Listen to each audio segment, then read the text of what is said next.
This is exactly right.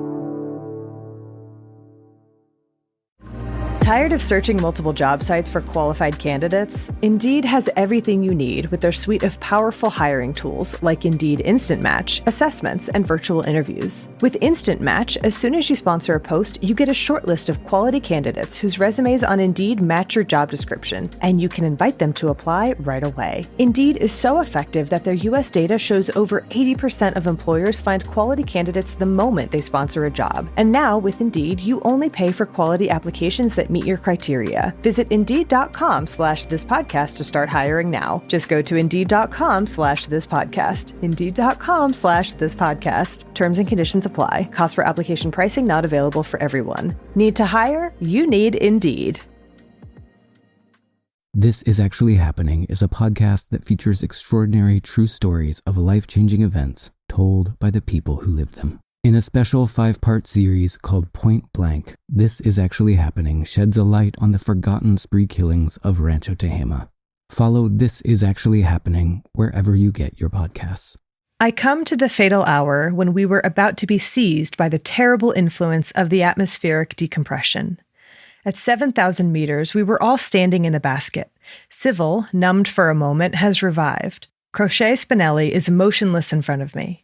"Look," he says to me, "how beautiful those cirrus clouds are." The sublime spectacle before our eyes was indeed beautiful. Towards 7,500 meters, the numbness one experiences is extraordinary. The body and the mind weaken little by little, gradually, unconsciously, without one's knowledge. One does not suffer at all. On the contrary, one experiences inner joy, as if it were an effect of the inundating flood of light. One becomes indifferent. One no longer thinks of the perilous situation or of the danger. One rises and is happy to rise. Vertigo of lofty regions is not a vain word. But as far as I can judge by my personal impressions, this vertigo appears at the last moment. It immediately precedes annihilation, sudden, unexpected, irresistible. Soon I wanted to seize the oxygen tube, but could not raise my arm. My mind, however, was still very lucid. I was still looking at the barometer. My eyes were fixed on the needle, which soon reached the pressure number of 290, then 280, beyond which it passed. I wanted to cry out, "We are at 8,000 meters!" but my tongue was paralyzed. Suddenly, I closed my eyes and fell inert, entirely losing consciousness. It was about 1:30. At about 3:30, I opened my eyes again. I felt numb, weak, but my mind was active. The balloon was descending with terrifying speed. Civil's face was black, his eyes dull, his mouth open and full of blood. Crochet's eyes were half shut and his mouth bloody. The shock as we struck the ground was extremely violent. It was 4 o'clock. As I set foot on the ground, I was seized by a feverish excitement and fainted, growing livid. I thought I was going to join my friends in the other world. However, I recovered little by little. I went to my unhappy companions, who were already cold and rigid. I had their bodies sheltered in a neighboring barn. Sobs choked me.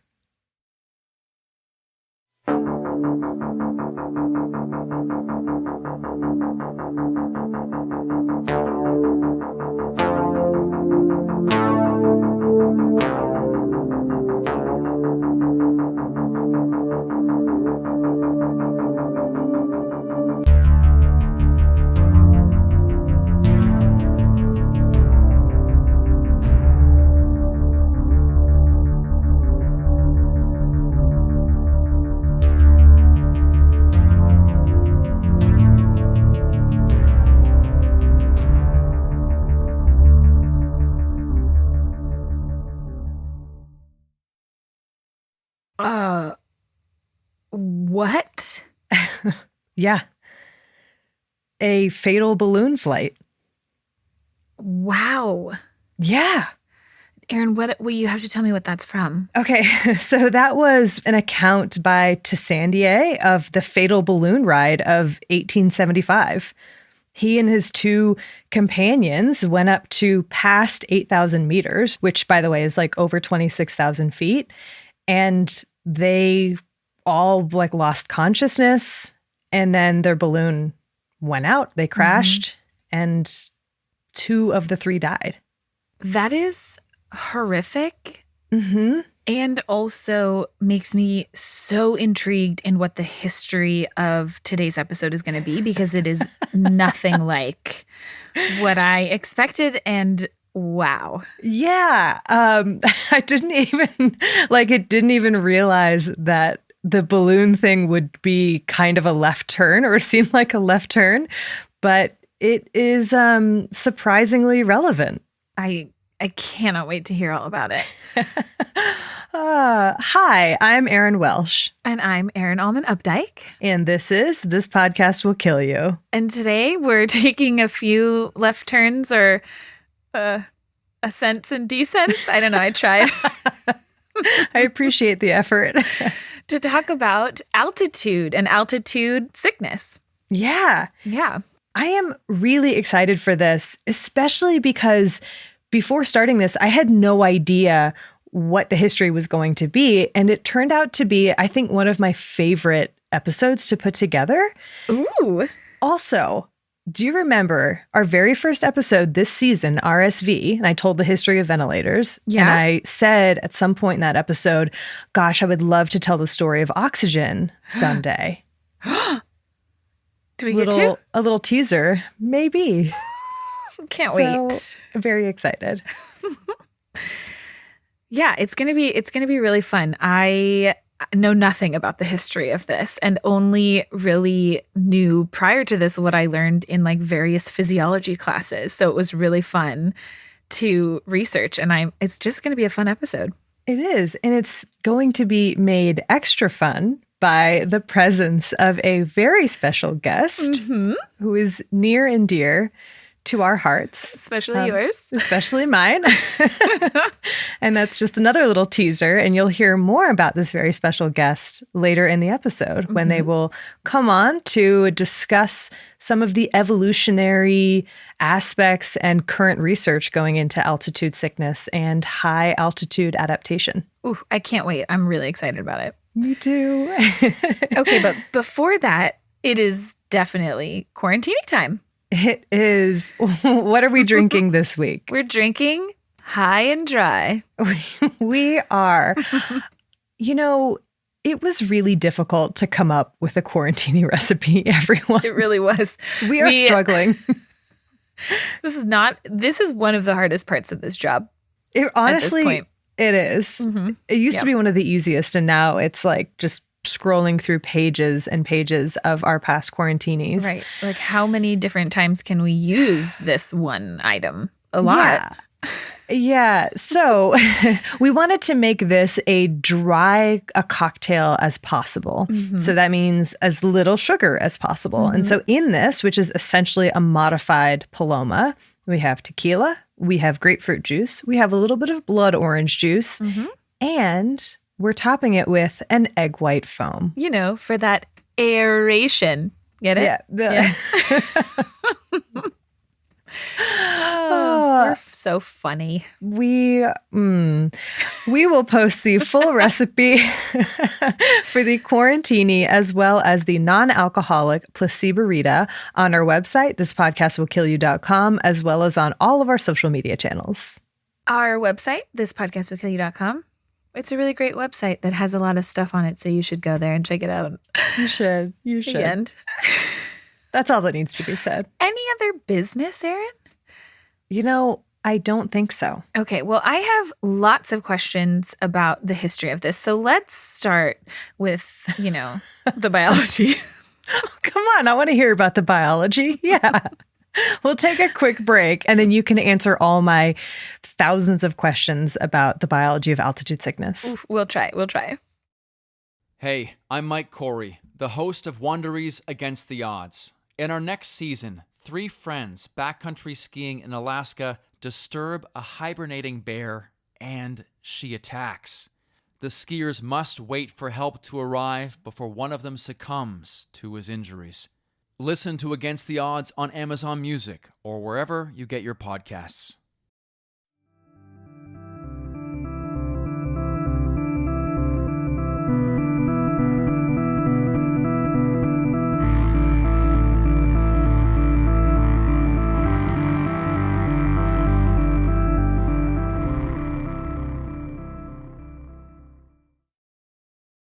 So to understand the kind of disordered states that can result from ascending to or existing at high altitudes, we first have to understand what the heck actually changes at high altitude and what our normal physiologic response is to these changes.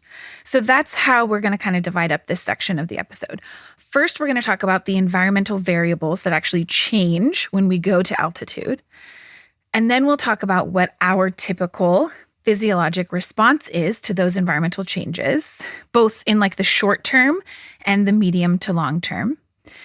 And then we'll talk about what happens when these changes maybe don't work that well or don't go as planned or something along those lines. Mm-hmm. And that's when we'll get into both acute as well as a little bit of detail on chronic mountain sickness in their various forms. Sounds excellent. And one thing I will say for those who are really into the physiology part of this is I am going to do this with like a minimum of math. Okay. Because math formulas turns out don't really translate well to like podcast audio format. Okay. So, oh, really? Yeah. P1s and Vs. Okay. Let's get into it. By far, the single greatest environmental change that we see with respect to increasing altitude is a decrease in the partial pressure of oxygen. What does this actually mean? So when we ascend, either up a mountain or perhaps a balloon, the barometric pressure, that is the pressure that the atmosphere exerts on our bodies, declines because the mass of atmosphere above us is literally less mass. Right. And this decline in barometric pressure leads to a decline in the partial pressure that oxygen exerts. So the air at high altitudes is the same percentage of oxygen, 21% oxygen, as we talked about in our bends episode last season. That's right. But what you can think of it as is the density of those oxygen molecules is less. So per breath, you're getting less dense oxygen molecules. Mm-hmm. And as we talked about in our bends episode, when we inhale air, which is 21% oxygen, some amount of that oxygen in that breath travels down our lungs into our alveoli and has to diffuse across our alveoli into our bloodstream, into our capillaries. And the transfer of this oxygen into our bloodstream is determined in part by its partial pressure gradient, by how much pressure it's exerting in our alveoli relative to our capillaries. So if this partial pressure declines, which we know it does as we ascend in altitude, that means that we are transferring less oxygen into our bloodstream. Mm-hmm. So in short, what we see is less density, less pressure of oxygen in the air, which leads directly to less oxygen making it into our bloodstream, which is called hypoxemia. Then what we see is less oxygen in our tissues, which is called hypoxia. Sometimes people use the terms hypoxemia and hypoxia interchangeably. They're technically different things. Anyways. And ICU nerds will love that little tidbit. Okay. But obviously, in any case, this is not great because our cells and our tissues do rely on oxygen to make energy and to function. So, luckily, our body has a lot of compensatory mechanisms that it uses when we ascend to altitude, or in other words, when we are faced with what's often called hypobaric, hypoxemic, or hypobaric, hypoxic situations. That means low pressure, low oxygen situations. Mm-hmm. This process is known as acclimatization, and it has several steps that occur both in like a very short term and a longer period, like days to weeks time frame. Let's get into it. So first, involuntarily, all of these are involuntary. We're not conscious of these things happening. But most quickly, the change that we see as we ascend in altitude is that we see an increase in ventilation. So basically, because of this drop in partial pressure, you have less oxygen diffusing into our capillaries and arteries. What happens then is that this decrease in oxygen leads to the stimulation of chemoreceptors in our aorta, which comes off of our heart, as well as our carotid arteries that go up to our brain. There are receptors in these vessels whose job it is to sense how much oxygen there is in our blood and then stimulate our brain to fluctuate the depth and the rate of our breathing.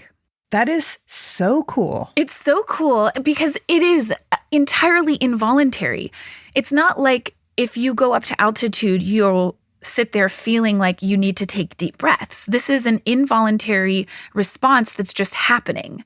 Yeah. It's called the hypoxic ventilatory response. And we'll get into that a little bit more later. But let's keep going because that's just the first of like a cascade of changes. So first, we start breathing deeper and faster. What that does is it ends up lowering the amount of carbon dioxide in our alveoli. You can essentially think of it as we're breathing off extra carbon dioxide as we breathe like this. And that helps to increase the partial pressure of oxygen because they are inversely related in our alveoli. How are we doing that? That's just like a matter, again, of mathematics. Okay. Just like properties of gases and behaviors of gases. Okay. Yeah. So it's not like changing the concentrations. It's just changing the partial pressures by blowing off more CO2. You have an increased pressure of oxygen. So what that does is allow our capillaries to continue extracting, to maintain a steeper gradient for the diffusion of oxygen into our capillaries, which is what we need because there's less pressure of oxygen from the atmosphere itself. It's so cool. I know. It keeps going. It keeps going. At the same time, this reduction in carbon dioxide that we see also leads to what we know of as a respiratory alkalosis. Because carbon dioxide, as I'm pretty sure we talked a lot about in our BENS episode, in our bloodstream results in acidification. So you can think of it as an acid. So if we're blowing off carbon dioxide, now we have an increase in the pH of our blood, which is alkalosis. Mm-hmm. If this happens at sea level, like when we hyperventilate at sea level, our brain would try to compensate for this change in pH that we see to actually inhibit our respiration. But at altitude, this process is maintained by this hypoxic ventilatory response, by those chemoreceptors we already mentioned and additional chemoreceptors in our brain to continue these high levels of ventilation because we're specifically facing lower partial pressure of oxygen in this setting. So hyperventilation at sea level is different than the hypoxic ventilatory response? It sure is, Erin. What? Yeah. How? Is this those specific chemoreceptors that are only activated at altitude? So no, it's not that they're only activated at altitude, but they're being activated in part by this lowered partial pressure of oxygen. And then in combination with this response, the changes in alkalosis. So it's more like a combination of all of these factors rather than a pure hyperventilation that you see at sea level without all of the additional factors, if that makes sense. Yes. Okay. Altitude is not necessarily the only place that you would see this happen, but this is what happens at altitude. So Erin, where else would we see this happen? So there have been other studies that look, we'll get into it a little bit more later, but at is it the pressure changes or is it just the hypoxia? But so really it seems that a lot of it is driven by the hypoxia initially. Yeah. Yeah. So the next part of what we see, because of this respiratory alkalosis, is that this naturally triggers our kidneys to try and compensate by peeing off more base in the form of bicarbonate. So we resorb less bicarbonate, and that is actually just a normal physiologic response to a respiratory alkalosis. That's how we compensate. Okay. And that happens kind of at a slightly longer time frame than the respiration part of it. So that I know was like a lot of different. I loved it. Mm-hmm. I'm thrilled. But basically, to sum it up in short, we have a decrease in the partial pressure of oxygen, which is less oxygen in our arteries, that triggers our brain to breathe deeper and faster, to then breathe off more carbon dioxide and allow more oxygen to diffuse into our arteries so that we maintain good oxygen concentration. But that's not all. Of course not. Because oxygen in our bloodstream is not just dissolved in our bloodstream like a gas. In fact, nearly all of the oxygen in our bloodstream is bound to a pretty important protein that everyone's probably heard of on our red blood cells, aka hemoglobin. So the next bit of the acclimatization process involves hemoglobin, and this part takes a little bit more time. So the respiratory response is starting immediately as we ascend. But within 1 to 2 days of ascent to altitude, what we see is a rise in the concentration of hemoglobin. Hemoglobin is the protein that's binding and carrying oxygen and then delivering it to our tissues. And that's important.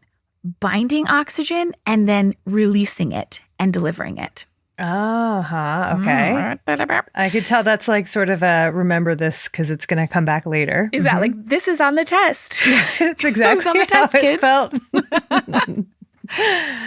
So within 1 to 2 days, we see a rise in the concentration of hemoglobin. And this happens because the volume of our plasma in our blood actually falls up to 15 to 25%, which is a phenomenal amount. Yeah. And this happens primarily via like a gentle diuresis. We start peeing off more fluid to decrease the plasma volume and then increase the concentration of hemoglobin.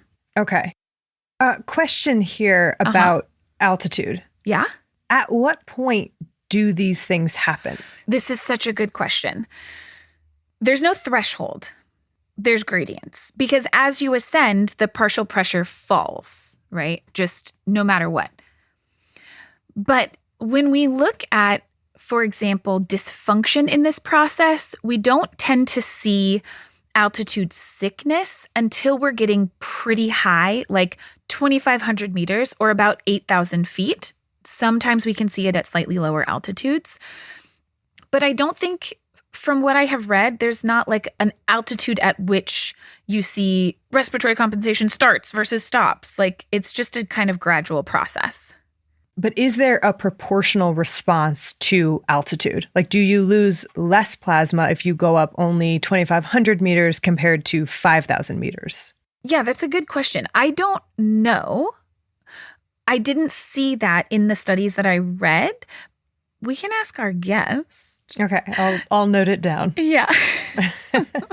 Because I think that would be really interesting, especially I think we'd have more data on that in animals than we do in humans. Because what I will say about this whole process that we've learned about the acclimatization process is that it tends to be studied once we get to an altitude at which you're at risk for acute mountain sickness, so above that 2,500 meters usually, and then studied in people depending on how quickly they go up versus how slowly they continue to ascend, if that makes sense. Yeah. Okay, but that's the first step of this next process. Reduction in plasma volume, increase in concentration of hemoglobin.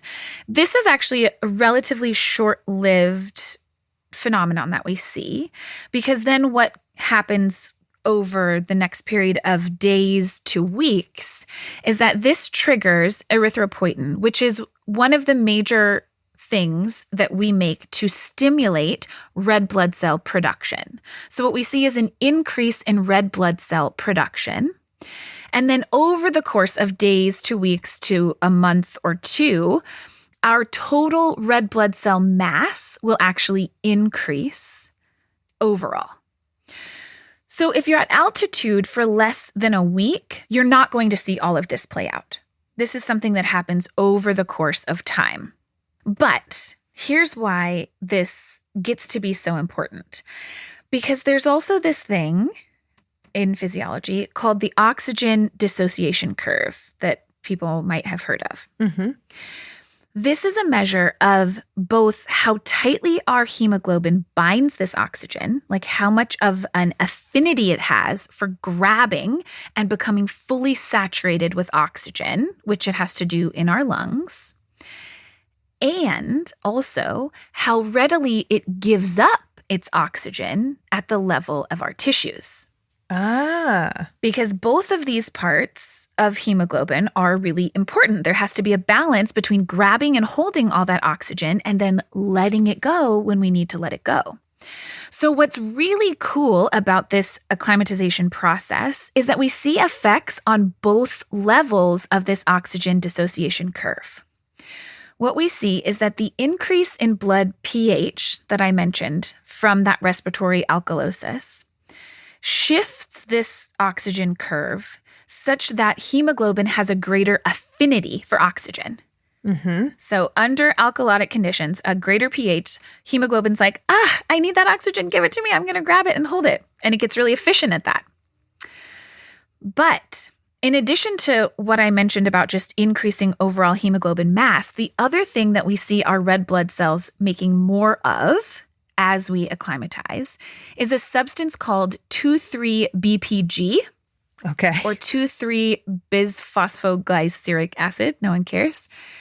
This is something that helps our hemoglobin actually have a decreased affinity for oxygen, or an increase in the ability of our hemoglobin to offload oxygen at the level of our tissues.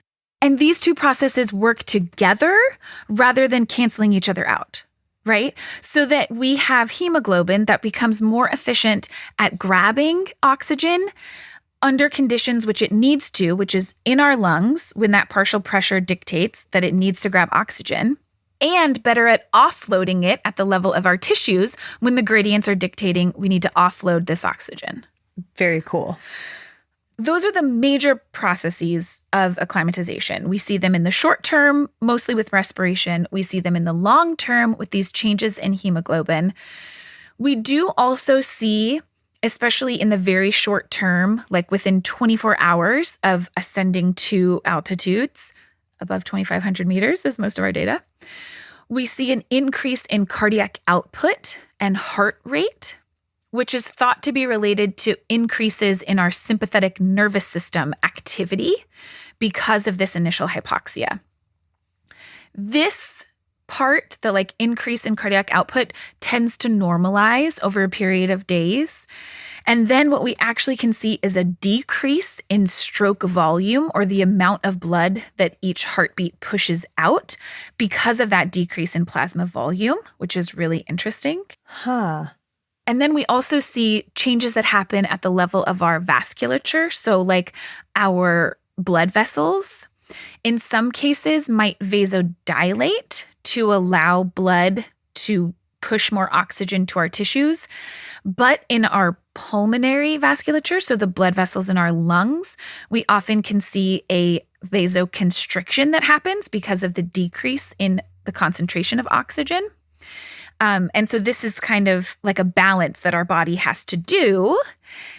And we'll get into what can happen when maybe that doesn't go so well, shall we? So I know that that's a lot. And that's just what's happening in our bodies in general when we go up a mountain or a balloon. Yeah. That is physiologic acclimatization. You can think of it really as our body doing the best that it possibly can to try and deal with the fact that we just rapidly decrease the amount of oxygen surrounding us. But as I described, that process itself is not instant. It takes time. It takes hours to days to weeks.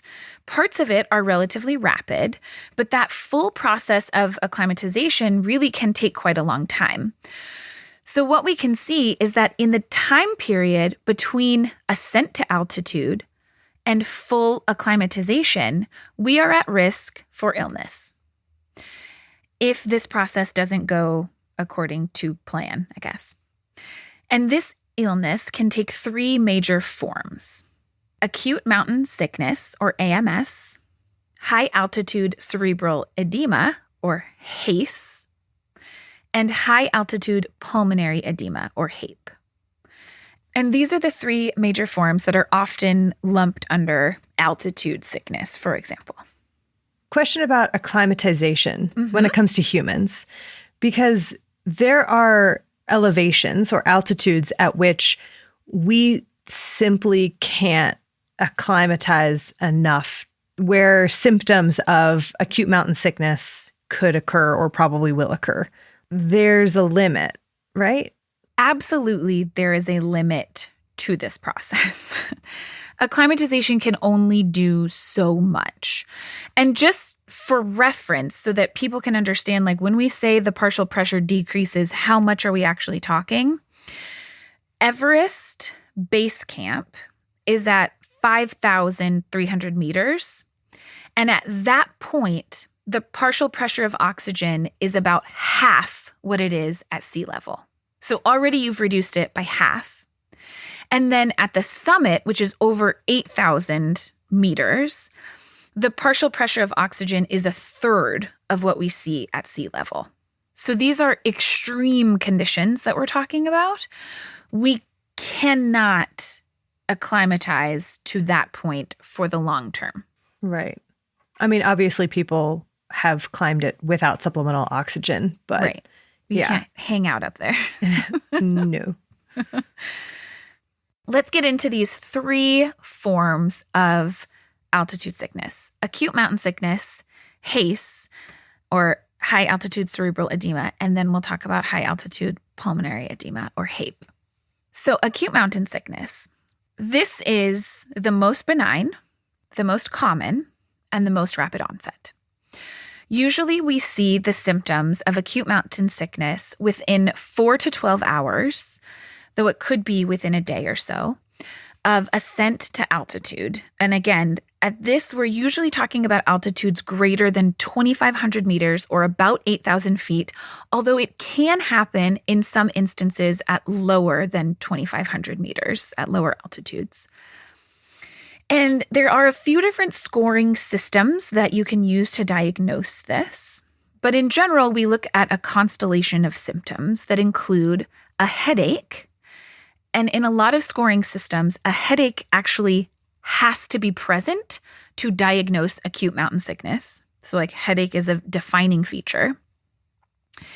And simultaneously, you might see GI symptoms like a loss of appetite, maybe some nausea, vomiting. You might have some dizziness. Fatigue is a really common symptom that progresses to lassitude, which I love as a word. But that is just a complete lack of energy, lack of motivation to do anything. Like you can't even kind of get up. And very, very commonly, we also see insomnia or sleep disturbances despite the fatigue. Mm-hmm. Yeah. And then we also can often see a decrease in urine output.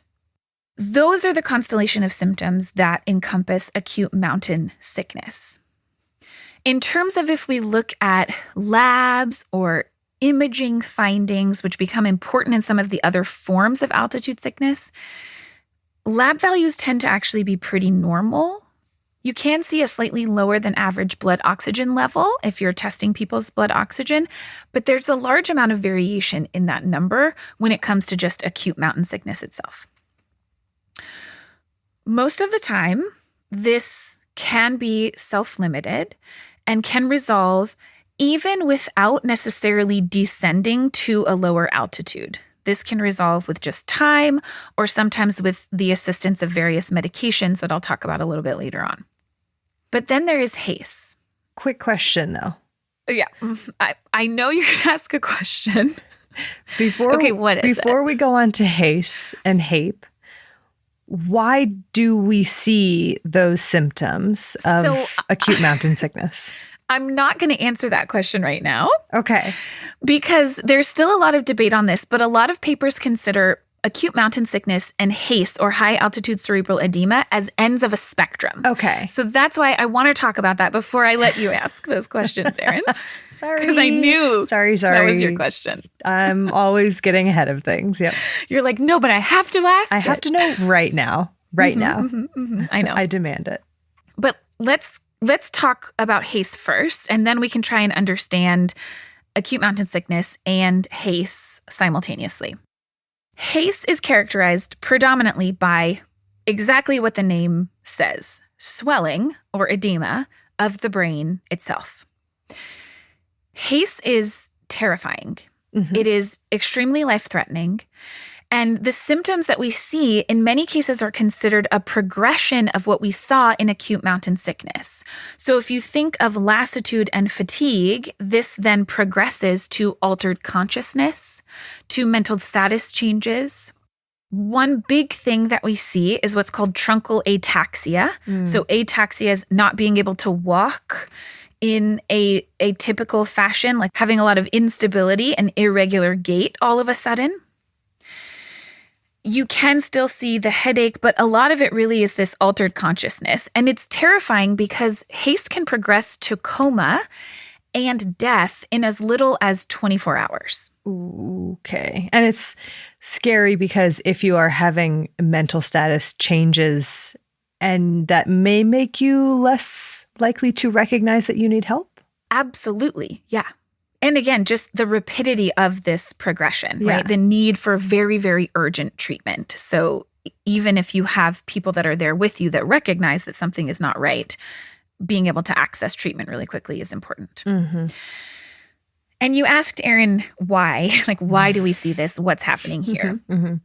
The truth is, and I found this really fascinating given how much we know about the physiology of the acclimatization process, is that when it comes to the pathophysiology of these disorders, we don't understand them. Like at all? Very little, like very little. So first of all, there's still some debate as to whether AMS and HACE are really, these ends of a spectrum or not. There's a lot of thought that it is purely this hypoxia that is driving this process. But why are we seeing this hypoxia? What parts of this acclimatization process are failing us? Is it poor ventilatory response that we're just not seeing, and that leads to hypoxia that leads to all these other things? We don't necessarily have super strong data to say that, yes, that's true. There is some data that suggests that this is driven by fluid shifts. So I mentioned that we have this sympathetic stimulation, which can cause vasoconstriction. We also are having vasodilation, and we can see increases in like cerebral blood flow. There's also suggestion that we have an increase in vascular permeability because of oxidative stressors that are happening at the level of our blood vessels. So there might be low-grade inflammation that is going on in the process of AMS and progression to cerebral edema. But truly, that is kind of the extent of what we really know about AMS and HACE, which is really interesting to me. Okay, 2 questions. Number one, I know you can get HAPE without AMS. Can you get HACE without AMS? It's a really good question. Like I said, one of the defining features of AMS is a headache. And by some scoring systems, you can't call it AMS unless there's a headache. You can have HACE without a headache. But does that really mean that someone didn't have AMS previously or not? I don't know. So to answer your question, I don't know. And I think that's kind of part of this debate. And there is a lot of study to try and look at, do we see any signs of a little bit of cerebral edema, a little bit of increased cerebral blood flow, a little bit of the things that make us so worried about HACE? Do we see those signs starting in AMS? And we just don't have a ton of answers. And we really don't know why things like nausea or a lack of appetite or a headache are all somehow connected. So we have some data on that. Okay. So with AMS, there are some studies that suggest we do have a little bit of intracellular edema, if not full-on cerebral edema. Like our cells are at least getting a little swollen. Okay. And while we think that this likely doesn't irritate our cerebral pain receptors, What does make sense is the nausea vomiting, because there's nerve fibers that connect to certain centers in our brain that our sensory nerves travel through, that if these areas are a little bit swollen and irritated, that might result in nausea and vomiting. Okay. But yeah, that's kind of like the most specific thing that I found. Wow. Okay. I know. I'm so surprised. I'm so surprised too, honestly. But it's really, really interesting. And it's not the end, because we still have high altitude pulmonary edema, or HAPE. This is different because it's our lungs and not our brain. But otherwise, I think of it as kind of similar. The onset of this is slower and tends to happen 1 to 5 days after ascent, and is rare after a week or so. We often, like you mentioned, Erin, we often can see acute mountain sickness, AMS, first, but not always in the case of HAPE. And the symptoms here are, again, what you'd expect based on the name. We have edema in our lungs, fluid shifting into our lungs. So the symptoms that we see are dyspnea, difficulty breathing, shortness of breath. And a lot of it starts as severe exertional dyspnea, or exertional shortness of breath. Now, everyone who exercises is going to get breathless or feel short of breath. But what this is characterized as is excessive shortness of breath compared to everyone else that you came up the mountain with, or other people around you on the mountain. So like an excessive amount of shortness of breath, along with cough, a feeling of chest tightness. And then this can progress to a more severe cough, shortness of breath that makes it difficult to even lie down flat. If you listened to someone's chest, you would hear crackles or maybe even gurgling sounds. And eventually this can progress to the production of like a pink frothy sputum, which would mean that things are getting pretty severe. And when we look at things like labs, we would see pretty severe hypoxia. So we have pretty low levels of blood oxygen in these people, which then is going to result in really fast breathing, that tachypnea, breathing really fast, and a faster heart rate. And on x-rays, we see a lot of evidence of fluid throughout the lungs in this very patchy distribution usually. And again here, Erin, we do not fully understand this pathophysiology. But what we do know is that there's at least some component driven by this hypoxic pulmonary vasoconstriction that we see as part of this acclimatization process. So what this then can lead to is an increase in pressure in the pulmonary arteries. Mm-hmm. And then there's a few different thoughts on how this then leads to the edema that we see. It could be that then these arteries become a little bit leaky because of this increased pressure. It could be that this vasoconstriction is happening just in certain places, like in patchy distribution, both in our arteries and or maybe in our veins, even in our lungs, which can then lead to increases in pressure just in small areas that then might lead to fluid being able to leak out of just those small areas, which would explain the patchiness that we tend to see on X-ray. Honestly, it didn't seem very well fleshed out in terms of the real drivers. Yeah. It used to be thought that it was really more heart failure that was driving it, but now it's really thought that it's probably more a pulmonary process that then can lead to dysfunction in the heart as well, rather than heart failure that's the initial driver of this process. Okay.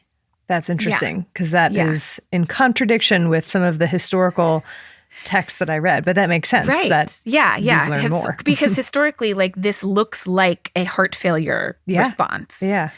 Absolutely.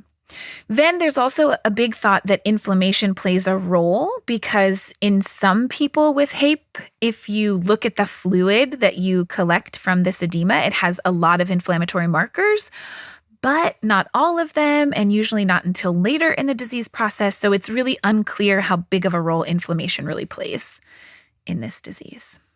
So I really want to talk about treatment, but first I want to ask about risk factors. So these things can happen to anyone who goes up to altitude. Are there certain risk factors associated with either HACE or HAPE or even AMS? Honestly, no. Okay. Which is fascinating. Yeah. The major determinants of risk are altitude, how high are you actually going, the rate of ascent, the degree to which someone is pre-acclimatized, like have you ever been to altitude? Have you been going to altitude over the course of the last few weeks and now you're going a little higher than before and that kind of a thing? And then the rest of it is literally individual susceptibility. Weird. And that we just don't know. Okay. Huh. There's no differences in like terms of other disease states, like even when it comes to like lung disease. With HAPE, the one exception is that someone with a history of HAPE has like an over 60% chance of getting HAPE again if they go to that same altitude. But not things like chronic lung conditions or age? Not even age. Older individuals seem slightly more susceptible than younger adults and children, but not even like dramatically so. Things like smoking and alcohol use do not increase the risk of AMS. This is Erin, I can see your face. wild. Yeah, this is not what I expected. I know. It's really, really interesting. Having a history of migraines, maybe very minor risk factor. Very minor. Huh. That's it. That's the only thing. Wow. Okay. I know. Treatment, which you asked about. Yes. An ounce of prevention is worth a pound of cure. Lovely. Love the accent. It was Thank you. magnificent. 1940s? I don't know. So really the major way to prevent this is to ascend slowly. That's it. That's the number one thing. And I'm not going to tell you exact numbers on this because even all of the recommendations on the slowness or quickness of your ascent and how many rest days are based purely on observational studies. There's no like randomized control trials. It's not like real data that we can base it on. Right. And every individual has different tolerances, etc. So anyways, but there are also medicines that we can use to reduce the risk of AMS and or help treat AMS. And because HACE and to a lesser extent HAPE are thought to be all reflective of this impaired acclimatization process, in theory, these medicines might also reduce your risk of those as well, rather than just AMS. Okay. So there's a couple different things that we can use. The main one that's often used is acetazolamide, which acts both to stimulate respiration, at least a little bit, and then is also a mild diuretic. So this helps to increase our plasma volume and increase hemoglobin concentration to basically just jumpstart or boost our normal acclimatization process. Dexamethasone or steroids is the other thing that we use to do similarly. Okay. There's some limited evidence for things like ibuprofen, but I don't know that there's super great evidence for any of those other things. And beyond that, for anything severe, it's access to increased oxygen, so pure oxygen on the face, and descent immediately to lower altitudes. It is, I guess, maybe not easy, but straightforward. Straightforward and logical, just like in our Benz episode. Yep, precisely. Yeah. AMS, which is by far the most common form that we see, can often be treated conservatively. So without having to descend to a lower altitude, with just rest, rehydration, treating the headache, and then just waiting it out before ascending to further altitudes. But again, we worry about progression to HACE. So that's terrifying. Mm-hmm. Yeah. Yeah. A quick side note. When I said that alcohol use, for example, doesn't increase your risk of AMS or HACE, this is true, but alcohol and other medications like sleeping medications, etc., can depress the hypoxic drive to breathe, so might worsen hypoxemia, might worsen any hypoxemia that does exist, but there have been no trials that show that conclusively. Just so you know. Wow. So that is all acute mountain sickness, altitude sickness, but that's not the end quite, Aaron. There's also chronic mountain sickness. And this is what can happen when someone lives at altitude for, we're talking like their whole entire life and continues to grow and age at altitude. What we see in chronic mountain sickness is what's called a polycythemia, or an increased overall red blood cell mass to an extent that is problematic, coupled with a decreased ventilatory drive, which we think maybe in part just happens with age. But this leads essentially to chronic hypoxia. So what we see is very, very high hemoglobin levels, very high hematocrits, along with chronic hypoxia, which the symptoms of that might mean dilated blood vessels, because again, your blood vessels are trying to get this oxygen to our tissues. We can see cyanosis, so skin turning blue. And then a host of complications that can arise from just how high these hemoglobin levels can get. And again, here, we don't fully understand this process. But what I really didn't realize is that it's estimated to affect like 5 to 10% of people potentially that live at very high altitudes for the entirety of their lives. It's really interesting. Yeah. Yeah, it's really interesting. There's a lot. Aaron, I don't even know how to ask. Like, how did we get here? I guess. Well, take us on some kind of journey. So, Okay. And I'll get started right after this break.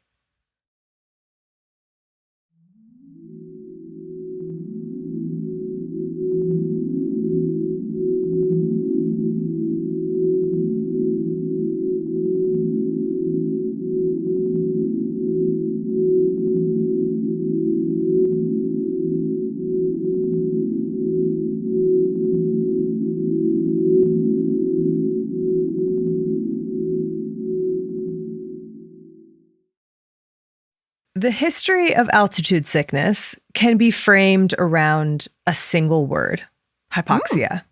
Oh, yeah.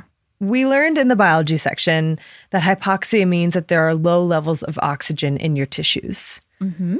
Now let's take a step back and consider all of the layers of knowledge that go into that word. What are all the things we have to know in order to understand hypoxia in the context of altitude sickness?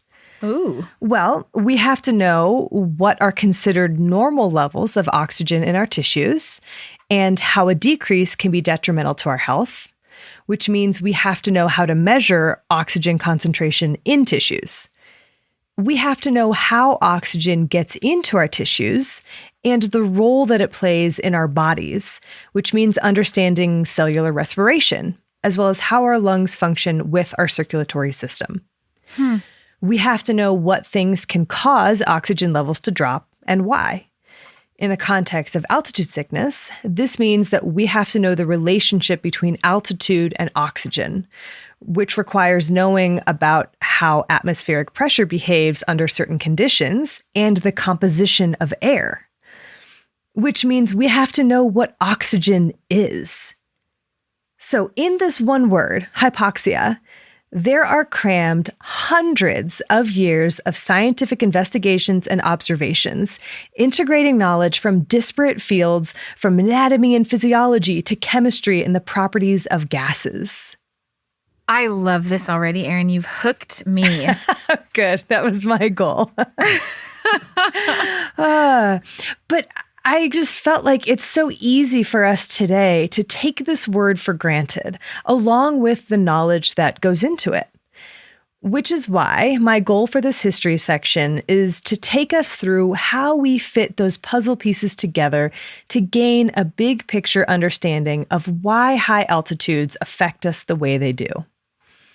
Kind of like with our bends or decompression sickness episode, where I barely talked about scuba, the history of altitude sickness, as I am choosing to tell it, you could tell it a number of different ways, is not one filled with the daring exploits of a bunch of dudes attempting to climb the world's tallest mountain and learning that life at altitude is very dangerous. Honestly, thank goodness. There are many books out there if that's what you're interested in. But instead, this is going to be a history of scientific discovery, of the big moments in physiology and chemistry that brought us from not knowing that air exerts pressure or that oxygen existed, having no idea what the lungs actually do or why high altitude makes you sick, all the way to breezily using the word hypoxia, dropping it in a sentence. I love it. I'm thrilled. Now that I've said what this history does include, let me tell you what it doesn't, namely the evolutionary aspects of life at high altitude. For that piece of the puzzle, we're going to be chatting with, as we mentioned, a very special guest later in this episode, who is going to share some fascinating information on how certain animal and human populations have adapted to living at high altitudes, how varied those adaptations can be, and what high altitude adaptation can tell us about human health. I cannot wait. I know. I'm really excited. But first, we've got a whole history to get through. As we'll learn more about, humans have been living at high altitudes for tens or even hundreds of thousands of years, as well as just traveling through certain areas that are at high altitude. So we as humans have likely noticed the effects of high altitude on our health for a very long time. Observations of high altitude are scarce or close to non-existent in ancient Greek and Roman medical texts, although scientists in the 17th century believed that Greek and Roman physicians were well aware of the dangers of high altitude. From an English translation of Francis Bacon, quote, "The ancients also observed that the rarity of the air on the summit of Olympus was such that those who ascended it were obliged to carry sponges moistened with vinegar and water, and to apply them now and then to their nostrils, as the air was not dense enough for their respiration." Oh. And so the sponge part shows that people believed that it was the lack of water vapor in the air at high altitude that made it difficult to breathe. Interesting. Because they didn't know what oxygen was yet. Okay. It's possible that we simply haven't found the ancient Greek and Roman references to altitude sickness, but there are certainly descriptions of the negative effects of high altitude in ancient Chinese texts.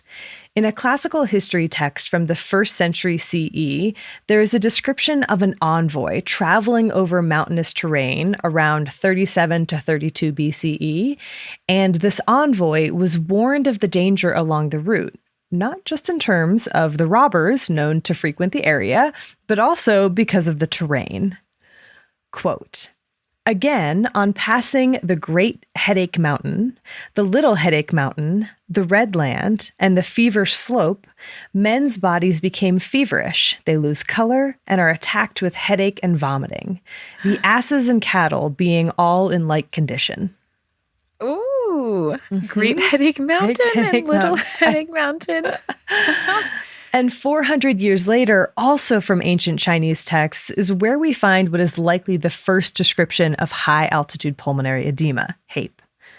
Quote, "Having stayed there till the 3rd month of winter, Fa Hien and the 2 others, proceeding southwards, crossed the little snowy mountains. On them the snow lies accumulated both winter and summer. On the north side of the mountains, in the shade, they suddenly encountered a cold wind, which made them shiver and become unable to speak. Huai King could not go any farther. A white froth came from his mouth, and he said to Fa Hien, 'I cannot live any longer. Do you immediately go away, that we do not all die here.' And with these words, he died." End quote. Gosh. Yeah. But the frothy Frothy mouth sputum. could be. Can't breathe. Yeah.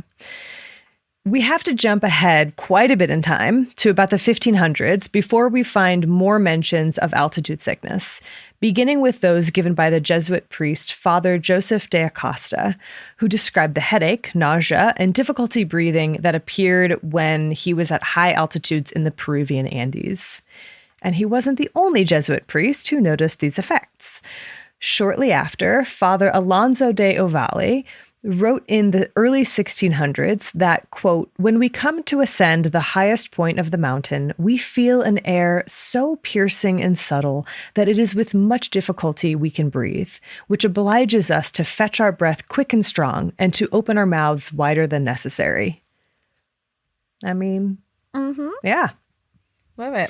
These various descriptions of altitude sickness clearly demonstrate that, yes, people notice the effects of altitude, and some even went as far as to explain, in vague terms anyway, why this thin air or subtle air made you feel this way. But to them, the air was thin because it didn't have much moisture. It was dry. When did thin air come to mean what it does today? In other words, when did people discover atmospheric pressure and oxygen? As it turns out, at very different times. Let's start with the discovery of atmospheric pressure, because if you want to know what's in the atmosphere, like oxygen, you first have to know that the atmosphere exists, and you have to understand how it behaves. Like today, if you tune into a weather forecast, you may hear something about a low pressure or a high pressure system, like a low pressure system is moving into the Four Corners region today, bringing with it gusty winds, hail, frequent lightning, and heavy rainfall. And that forecast probably wouldn't even register or make you do a double take unless your car was like out in the open and you're like, oh my God, hail, what am I going to do?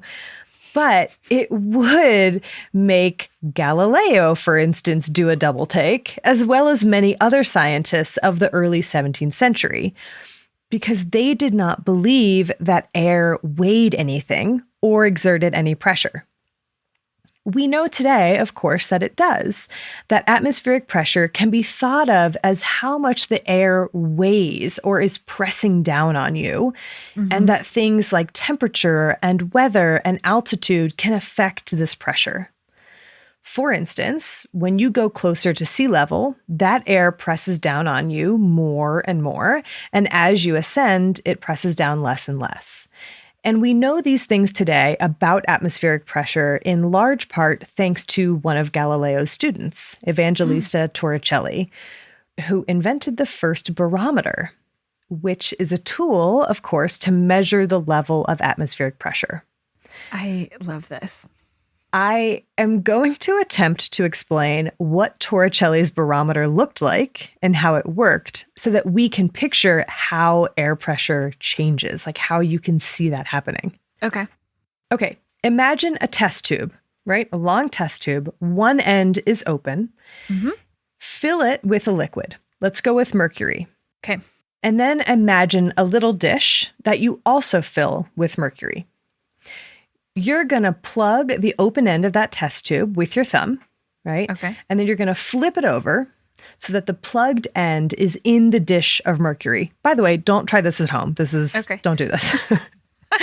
And it's standing upright. Okay. Then you're going to quickly remove your thumb plug, trying to let like no air in, right? So it's already under the mercury level. Right. And when that happens, a little headspace will appear at the top of the test tube as the atmospheric pressure outside of the tube equalizes with the pressure inside, right? So now you have this upside down test tube that contains mercury with a little bit of headspace in this dish that also has mercury level, right? Did I fill the test tube like completely, or was like half full, or like Completely full? Okay. Cool. And so right now, all the pressures have equalized. The air is pressing down on the mercury in that dish to keep it at that level. If the air pressure increases, like let's say you go below sea level, the air will press down more on the mercury in the dish, forcing the level in the tube to climb a bit higher. And if air pressure decreases, maybe because you went up in altitude, then air will press down on the mercury in the dish less, allowing the outside level of mercury to rise and the level of mercury in the test tube to drop. So there's more headspace. Okay, I think I'm there. Okay. Because you're pushing down on the dish. If you're going down, if your pressure's increasing, you're pushing more on that. So that's going to push up on the mercury in the tube because they're connected in there. And then the opposite's going to happen. If you release that pressure, then that's going to drop because then, I got it. Yeah. Isn't that cool? Yeah. So that was Torricelli's barometer. Okay. And this is a really remarkable device because with it, he showed that the air around us does exert pressure and that pressure can change. What the part that gets me is like, I can follow your logic of how he got there, but like, why did he do that? Why did he do it in the first place? What made him think of doing that thing in the first place? And was that what he was trying to show? Or, yes. Okay. Yeah. Okay. So he was trying to show that. I think it was sort of like Galileo and others believed that the air exerted no pressure, but I think it was kind of beginning to be more of a contentious issue. Okay. And I can't remember the exact sequence of events or how I read it, but yeah, he just decided to test this out. How does your brain think of that before it's ever been done? I just love that. This is why I loved this history so much, because there's so much more of that in here. Yeah. Torricelli also went so far as to suggest that the air on top of a mountain weighed less and thus exerted less pressure than air at sea level.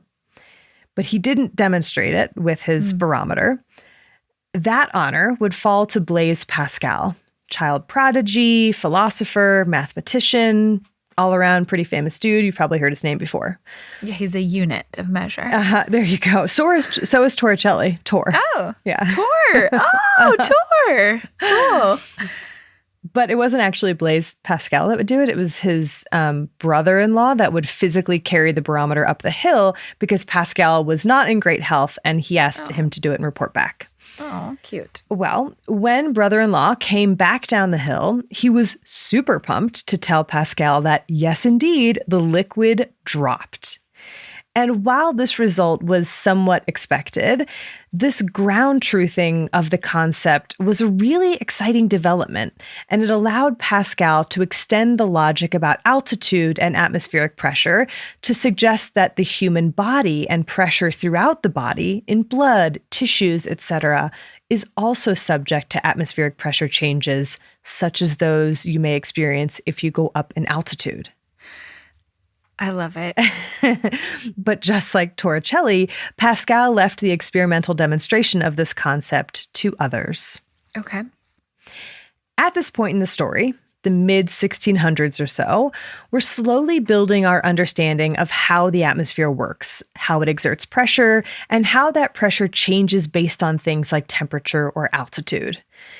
But how do we relate this to the human body in like a demonstrable way? Or any vertebrate's body, really. For that, we'll need a couple of Roberts, Boyle and Hooke. You may remember me mentioning some of Robert Boyle's experiments with air pressure and vacuums on animals in the 1670s, 1680s during our Benz episode. Remember Boyle's the bubble in the viper's eye? It was like the first observation of decompression sickness. Well, it turns out that Boyle and Hooke, they worked together a lot, so a belated apology to Hooke for leaving him out of the Benz episode. This pair did many more experiments using an air pump to investigate animals' responses to air pressure, such as testing how long animals could survive at different pressures, clearly demonstrating that at lower pressures, survival was shortened. Hooke didn't stop with animal experimentation, however. He also devised a decompression chamber that humans could sit in to experience the effects of low pressure, testing it out, of course, on himself. He sat in his chamber for about 15 minutes at a pressure of about 570 torr, or the equivalent of 2,400 meters, 7,800 feet, experienced a little bit of hearing loss, and the candle he brought in with him extinguished long before time was up. No fresh air was being pumped in, by the way. The why of this, why survival was shorter at lower air pressures, why a candle would extinguish, why low air pressure led to certain symptoms, this why was still a big unanswered question, one that Hooke and Boyle would begin to scratch the surface of with their experiments on animal respiration. Because remember, at this point, no one knew what precisely the lungs did or what oxygen was. Right. And I just want to pause and say how amazing it is that so many things are fitting together in terms of other topics we've talked about on the podcast before. Like I also mentioned Hooke during our RSV episode when I talked about the development of artificial respiration. Ooh, yeah. And his experiments on this subject would prove to be key to getting at this question of why. This period, during which Hooke and Boyle were active in their research, followed close on the heels of a time when anatomical dissections of both animals and humans had greatly increased in popularity, being seen as not as sacrilegious as they had been in the past. These dissections and the beautifully illustrated anatomy books that were created by people like Andreas Vesalius encouraged physicians and scientists to link form with function. We can draw the circulatory system, the major arteries and veins, the ventricles of the heart, but how did the heart pump blood? What role did the lungs play in the circulation of blood? Obviously, animals needed to breathe air using their lungs to stay alive, which Hooke demonstrated with his dog experiment that I mentioned in the RSV episode, where he used those bellows through a cut in the dog's lungs. Yeah. But how did the lungs do this? Right. And why did all the blood pass through the lungs? Was it to cool the blood down, which was Galen's thought that still predominated during this time? Or was it something else in the air that was essential for survival? Clearly, the lungs did something. Hooke's colleague Richard Lower performed an experiment in 1669 where he compared the blood that had passed through the lungs with fresh air, it's like the lungs had just had fresh air, with venous blood, and noticed a stark difference in color, with the freshly ventilated blood being bright red and the venous blood a much darker red. What this color difference meant wasn't clear, but it did show that when blood came into contact with fresh air in the lungs, something changed. And around the same time, Malpighi shed light on that lung-blood interface through his descriptions, the first of the alveoli and the pulmonary capillaries that linked the arteries and veins, descriptions that were made possible due to the increasing popularity, availability, and technological advancements of the microscope. Oh my gosh, it all comes full circle. It all comes full circle. So now people were able to make the connection that fresh air inhaled through the lungs changes the blood through these structures that Malpighi described. Wow. But what about that fresh air was so important? Was it the air as a whole, or was it a particular component of that fresh air? John Mayow, a contemporary of Hooke and Boyle, began to suspect that it was the latter, that air was not uniform, but made up of at least two distinct substances, one that was involved in combustion and respiration, and one that was not. He set out to test his hypothesis with a pretty cool experiment, in my opinion, so I want to describe it here. First, he filled a shallow dish with water. Okay. Think of like a dog water bowl. Okay. Then he put a taper candle standing upright in that water, lit it, and then put a glass bell over it. Okay. Yep. with the open end extending down into the water and resting on the bottom of the dish, effectively sealing the bell off along with the candle inside of it. Right. He observed that as the candle burned, the water level inside the bell rose, which suggested to him that the flame was consuming some part of the air, which the water came in to fill. And when that portion of air was used up, the flame went out, which it did. Oh my goodness. Very cool. He then replicated this experiment, but instead of a candle, he put a little mouse alive on a stool and covered it with a glass bell. Again, he saw that the water level inside the bell rose as the animal breathed. Stop it. And that at a certain point, all of the respiration air component was used up and the animal died. This is very cool. I mean, not for the mouse. No, I know. But just to think of these things, these are like principles, major principles, Right. that are being uncovered through like beautiful experiments that I feel like this is something that maybe they like offhandedly mentioned during like a chemistry or a physics class at some point, but it was like in the middle of 16 different equations. And I was like, why do I have to learn this? But now it's like without the equations, it's so cool. and that's a lesson for life, everyone.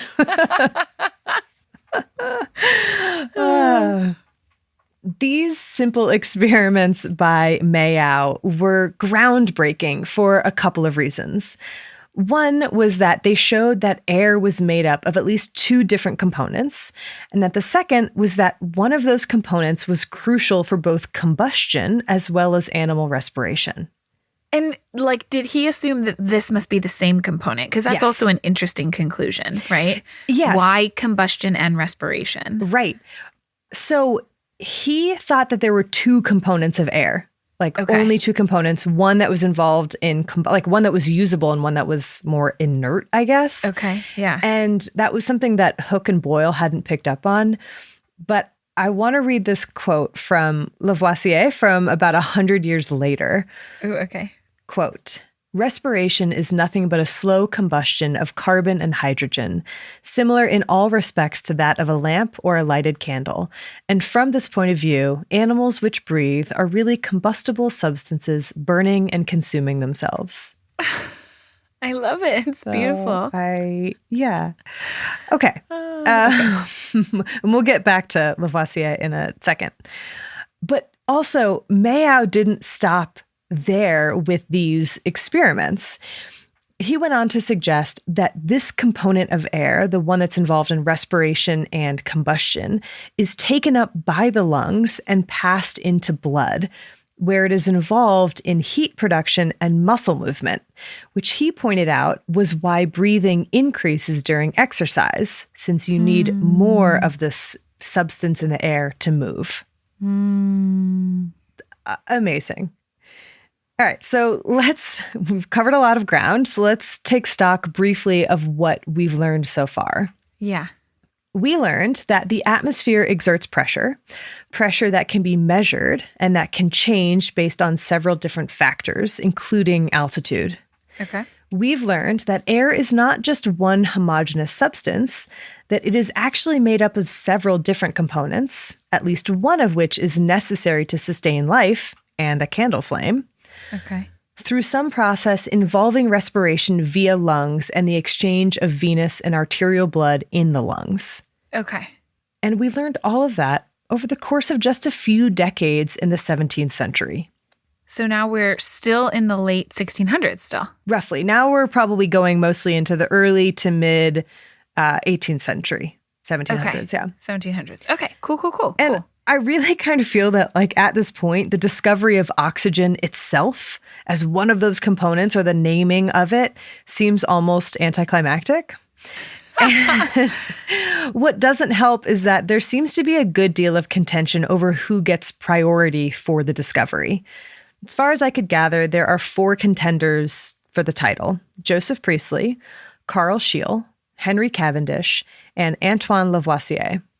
And I'm not going to go into how each of them, quote unquote, discovered oxygen or the contribution they made. But in general, all of these discoveries involved the burning of an oxide of some sort in a sealed chamber and the realization that the released gas from that burning oxide could sustain life longer than ordinary air in the same type of chamber. Okay. Yeah. These experiments also help to lay the groundwork for describing the properties of other components of air besides oxygen, including carbon dioxide and nitrogen.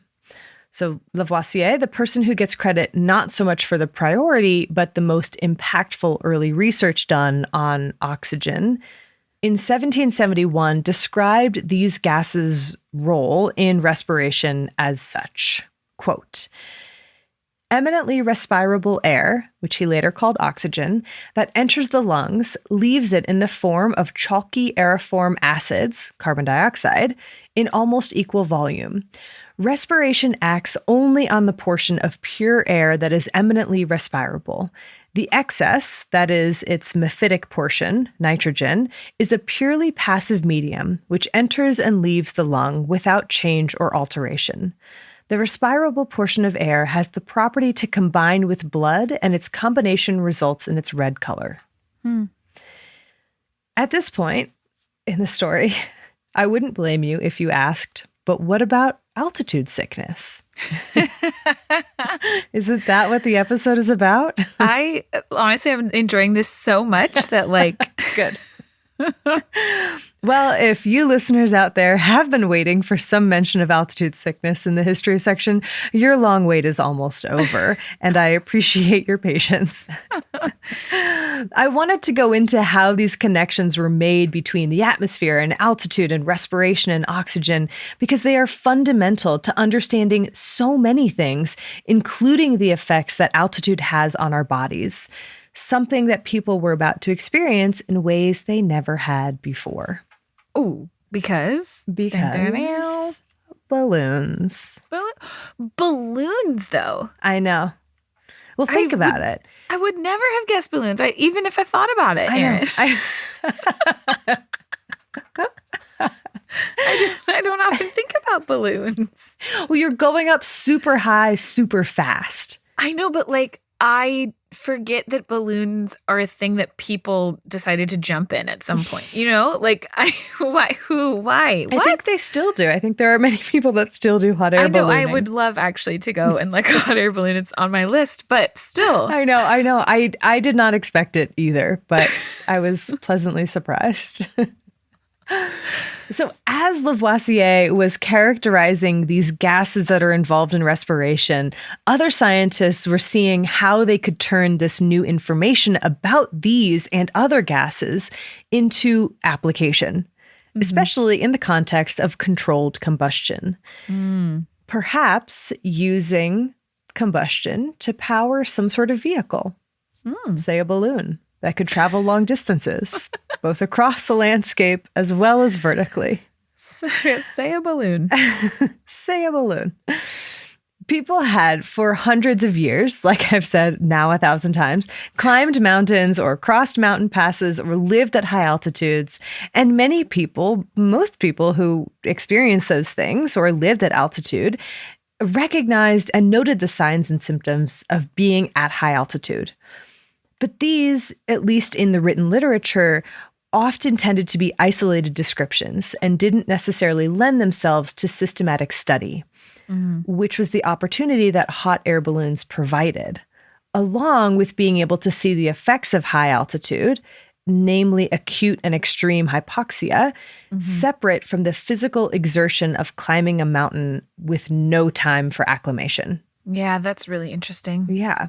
These early hot air balloonists were reaching heights of 6,000, 7,000, even 9,000 meters. Oh my. So that's 9,000 meters is 29,500 feet, which is taller than Everest. That's don't go there. Don't do it. Yeah. And they were doing this within a matter of minutes. Yeah. And so, of course, they noticed that as they ascended, breathing became more and more difficult. Their heart beat faster and faster, and they became confused and tired, often hit with this massive headache.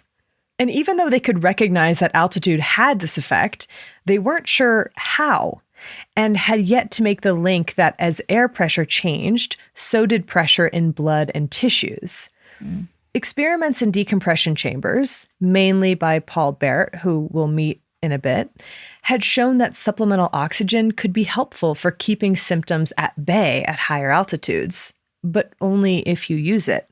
So in the firsthand account that I read, the people in that balloon were carrying oxygen, but not enough of it, and they didn't use it until it was too late. So he talked about how he was like grabbing for the oxygen but couldn't do it. Yeah. But while these balloon excursions demonstrated the potentially deadly effects of rapid ascent to extreme altitude, they're not quite the same as altitude sickness or acute mountain sickness. But don't fret, because as balloons were getting more popular, so was mountaineering, which had been popular for hundreds of years, but the sport underwent a big boom during the period of widespread colonization by European nations, often pleasantly called something like the Golden Age of exploration. Particularly during the mid-1700s and into the 1800s. Naturalists with an interest in mountaineering, like Alexander von Humboldt, or mountaineers with an interest in science, like Edward Whymper, set their sights on various mountain peaks, the Matterhorn, Chimborazo, Mont Blanc, etc. And as they learned how to set a route, or which gear was best, they also learned to recognize the signs and symptoms of mountain sickness, and they wrote about their experiences. And so at this point in the story, I should probably introduce the quote-unquote father of modern high-altitude physiology and medicine, Paul Bert. When Bert enters the picture around the 1860s, 1870s or so, what we get is a switch from the largely anecdotal reports of the effects of altitude from mountaineers and balloonists to a systematic study analyzing what was happening to your body physiologically when you go up in altitude. And with the patronage of a Parisian physician, Denis Jourdanet, who also had an interest in high-altitude medicine, Bert conducted a series of experiments where he put animals in hypobaric chambers, which simulated the low pressure of high altitude. He then played around with pressure levels until the animals became sick or died, and then he measured the amount of oxygen in their blood. What he found was that illness or death always occurred at a certain level of blood oxygen. But even more than that, he repeated this experiment where he kept the air pressure at sea level, but he lowered the overall oxygen concentration in the air. Again, he played around with oxygen concentrations in the air and watched for when the animals got sick or died, and then measured their blood oxygen. He found that regardless of whether he lowered the pressure or lowered the oxygen concentration, the animals got sick or died when their blood oxygen hit a certain point. Basically, he showed that it mostly came down to oxygen. Yeah. He also plotted the first oxygen dissociation curves. Oh, that's cool. Yeah. Love those. This finding was important both because it filled in a piece of the conceptual puzzle of high-altitude physiology, and also because it provided a relatively straightforward way to treat the negative health effects of high altitude. More oxygen, whether by descending or through use of supplemental oxygen. Although whether supplemental oxygen was actually helpful was under debate for a surprising number of decades after this. This also raised the question of whether humans could get used to high altitudes and compensate for the lower oxygen in some way if they spent enough time up there. And like I've said many times, people did and do live at high altitude in cities such as La Paz in Bolivia, which is at a whopping 3,600 meters or nearly 12,000 feet in elevation. Wow. Yeah. Bert speculated that people and other animals who had sustained exposure to high altitude may produce more red blood cells for increased oxygen absorption, which was later proven correct. And after Bert's extensive research into high-altitude physiology, the field really kind of opened up in the last couple of decades of the 1800s, with high-altitude field stations established and expeditions organized to remote high-altitude locations. These stations also served as home bases where people could study other disciplines, such as astronomy, physics, and glaciology. And in some places, like Pikes Peak in Colorado, which is at 4,300 meters or 14,100 feet, or La Arroya in Peru, which reached an altitude of 4,800 meters or 15,700 feet, railways were constructed to these sites so that the general public could also see what things were like above the clouds, or so people could mine. Side note, La Arroya might sound vaguely familiar to you because I've mentioned it on the podcast before.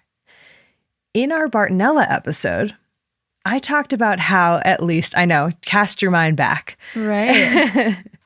But in that episode, I talked about how at least 4,000 people died while working on the railroad to connect Lima to La Arroya. Oh, yeah. This same railroad. And these 4,000 or so people died from Bartonella bacilliformis, aka Carrion's disease. Wow. Isn't that connections? There's so many, Erin. I love that. By the early 20th century, scientists had made tremendous strides in understanding the relationship between altitude, oxygen, and health. But there was still a ton of details to be figured out, like how mechanistically oxygen is used and how it acts in various tissues, as well as the steps involved in cellular respiration. That, however, don't worry, is a topic for another day. I was like, oh gosh. Yeah. And instead, I want to close out this history section by talking about how the clinical picture of acute and chronic high altitude sickness and complications was filled in over the 20th century. This is the last time I'll say it, but it bears repeating that not only have people lived at high altitude for tens of hundreds of thousands of years, but they've also recognized the negative health consequences of high altitude. And that's evidenced by the fact that there are many different local and regional names for altitude sickness. One of these was picked up by researcher Thomas Holmes Ravenhill, who published a paper in 1913 titled, quote, "Some Experiences of Mountain Sickness in the Andes." End quote. In this paper, he classified mountain sickness into three primary forms. Puna of a normal type. Puna was the word for mountain sickness that people in northern Chile used, where Ravenhill carried out his studies. And that is what we would call today acute mountain sickness. Okay. And then two divergent types. Puna of a cardiac type, high altitude pulmonary edema. Okay. And number two, Puna of a nervous type, high altitude cerebral edema. Yeah. Ravenhill's work was largely overlooked, though, until the 1960s, when it was quote-unquote rediscovered. But in the meantime, a good deal of research on altitude sickness and severe outcomes was conducted, primarily by South American researchers, including Leoncio Lizárraga Morla, who described the first cases of HAPE in Peru. In all of their publications, these researchers noted how quickly the affected person recovered after descending to a lower altitude, which is a useful thing to know. But their work was not really acknowledged, likely because of the bias against scientific publications not written in English. And this is notable when high altitude pulmonary edema was quote unquote rediscovered in the US by Charles Houston in his 1960 New England Journal of Medicine paper, quote, "Acute pulmonary edema of high altitude." In this paper, he described a 21-year-old skier in Colorado who developed, quote, "severe dyspnea, weakness, and cough, and had to be evacuated. At the hospital, he was observed to have a bluish tint to his skin, difficulty breathing, and rattling in the lungs, but no evidence of heart disease."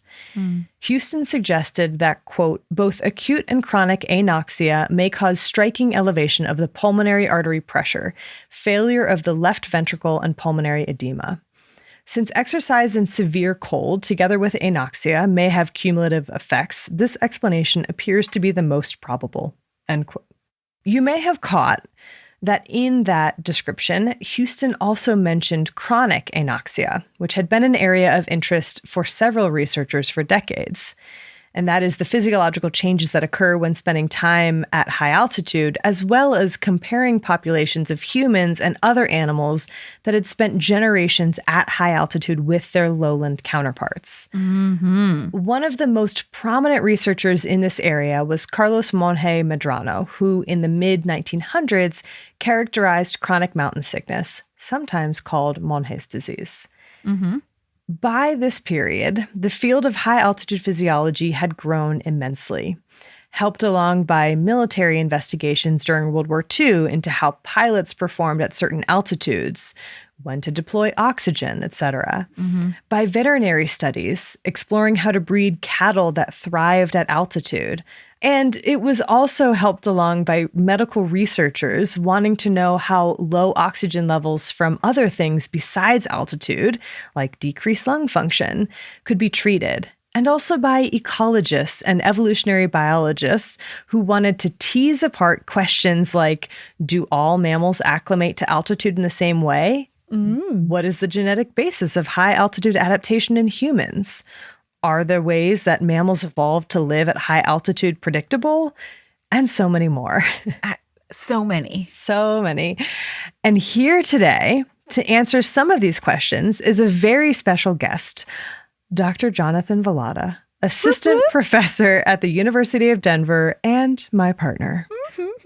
We'll take a quick break here and then hear what John has to say about the evolutionary basis of high altitude adaptation. Oh, it's going to be so good. I'm really excited.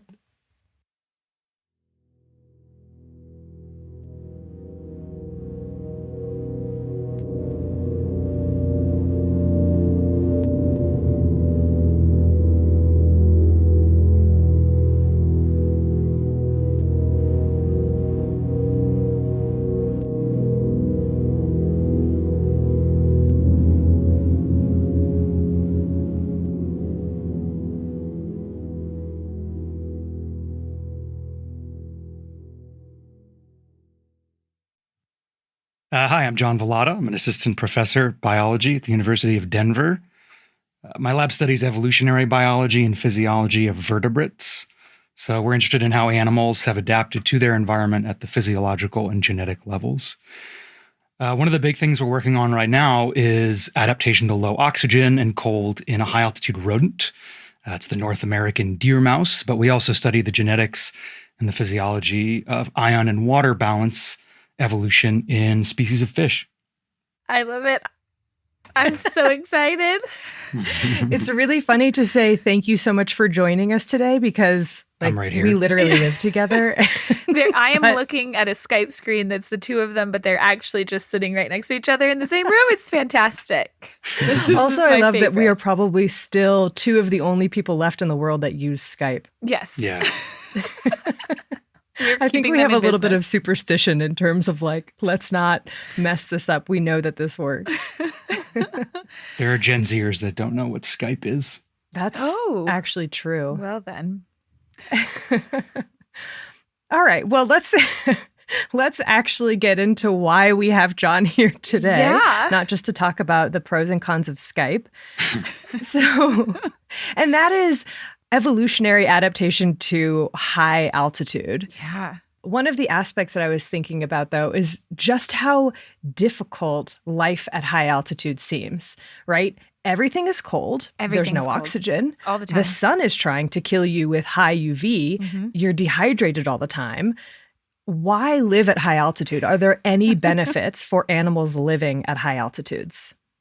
That was a question for me? Yeah. Okay. Oh, you forgot one, which is that food is scarce, obviously. Oh, yeah. So, yeah, the challenges of high altitude obviously are, hypobaric hypoxia, as Aaron mentioned. And so few animals really can and do live there. And so that means that there's just fewer predators and competitors. So basically, if you can deal with the environmental challenges, then it's a fairly good place to live. So North American deer mice, for example, are really only rodent that lives at high altitude in the Rockies above tree line. And there are very few larger predators there.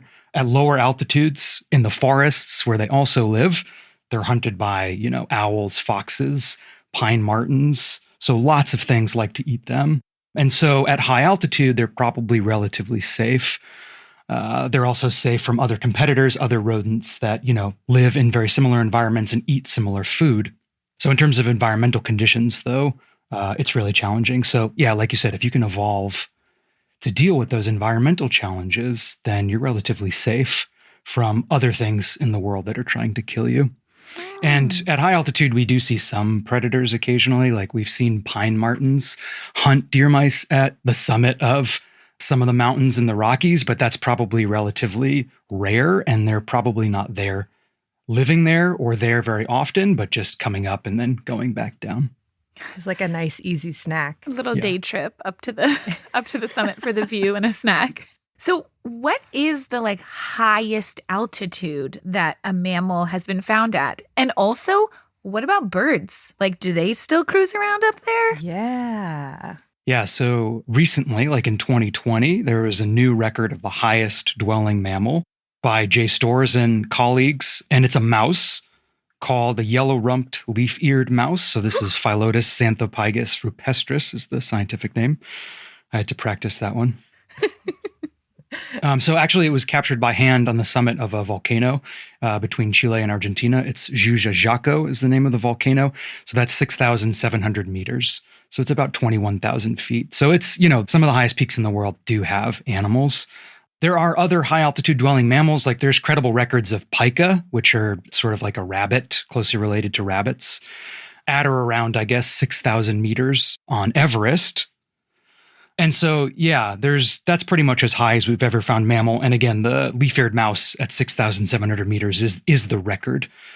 So it's not like these mice are day visitors up to high altitude. Their home range is very small. So for a North American deer mouse, the maximum home range is just an acre or so. And so they're living up there, which is incredible because, again, there's not much to eat. And obviously the oxygen is very low and it's very cold all the time. So you mentioned birds. So birds are interesting because they can fly, obviously. And so birds can fly as high or higher than the tallest summits in the world. So there's a couple of birds that I think are good examples. So Nate Senner and colleagues have tracked a migratory shorebird called the black-tailed godwit at 5,000 to 6,000 meters. And the amazing thing about this is that they're not flying over anything in particular, no land structures. They're just flying that high to take advantage of what they think are better air temperatures and solar radiation that make for more efficient flying. There are birds that fly over the Himalaya, so that have been seen flying at 7,000 meters, but they sort of hug the land, and so for them, they are more so flying over land structures, whereas the godwits are flying to take advantage of that better air. One of the last things I'll say is that they're exercising this whole time, right? Birds aren't just cruising at altitude, so they are flying, and flight is an incredibly energetic activity, and birds do have very efficient breathing, which is one of the things that helps them. That is amazing that they're flying that high and not just holding their breath to go up for a little bit and then coming back down. What? Yeah, that is really cool to think about, that how much work they're doing at that altitude. One of the questions that I asked Erin earlier in the biology section, and she said, I don't know, but we should ask John this, or maybe we both said that, was about whether physiological responses to altitude are proportional to the altitude. So are you producing twice as many red blood cells as you are if you go up twice as high in altitude? So. Yeah, generally I would say yes. I don't think there seems to be really a threshold, and acclimatization changes are mostly linear. And at least the work that I'm familiar with is in deer mice. So there's been some work by colleagues of mine, Katie Ivey and Graham Scott, that have shown that breathing, for example, increases pretty linearly with decreasing partial pressures of oxygen.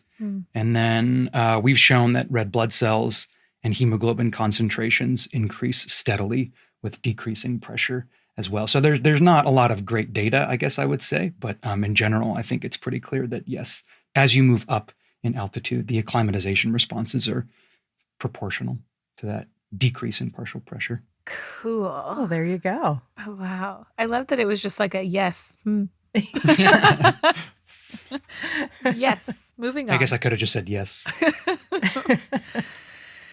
So we talked about during this episode that a lot of humans have lived at high altitudes, like maybe alongside these deer mice, for example, for hundreds of thousands of years. So do we see any genetic adaptations to this, both in humans and in these animals? And what's the difference between acclimatization, when we talk about that, and adaptation? Yeah, so I guess I do want to preface this by saying that human evolution is not my field, but I would like to summarize here some of the really cool work that's been done by biologists and anthropologists. A lot of the work that I think I can talk about knowledgeably is by Cynthia Bell, who's an anthropologist at Case Western Reserve. And you asked about acclimatization and adaptation. So acclimatization is like all of those changes that you talked about, Aaron. So red blood cell production, changes in breathing, those things that happen in the short term or within the lifetime of an individual that sort of give us more oxygen when we need it. But adaptation, of course, is an evolutionary process. It's where we see any change, but in this case, physiological change that occurs over generations because those changes have some sort of advantage. And so all those changes are based on changes in our genes. To answer your question, humans do show adaptation to high altitude, and it's really interesting. And so I think the best way to look at it is to take two examples of two mountainous regions in the world where people live and where adaptations to altitude have arisen. And so these regions are the Andes in South America and the Tibetan Plateau in the Himalaya. And so there are establishments, towns, and cities, in some cases really big cities, over 4,000 meters above sea level. So that's, above 14,000 feet. And we see that there are genetic adaptations to high altitude that we assume come from living there over many generations. And so, Aaron, you mentioned chronic mountain sickness, and that's the association of chronic mountain sickness with polycythemia, which is an overproduction of red blood cells. And then I think you mentioned hypertension, which is high blood pressure.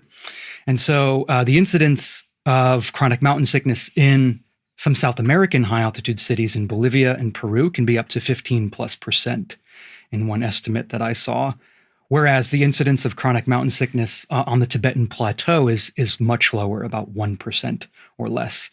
And this is from one estimate from about 2016. And so on the Tibetan Plateau is, I think, higher on average, but most of the cities in which people live are probably similar.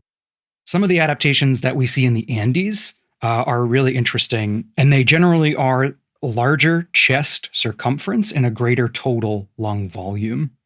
And so this is likely an adaptation to just simply get more air into the lungs. Other adaptations in the region include higher on average hemoglobin and red blood cell concentrations. And I think this is intuitive based on what you said, Aaron, about acclimatization, because more red blood cells improves oxygenation in the blood.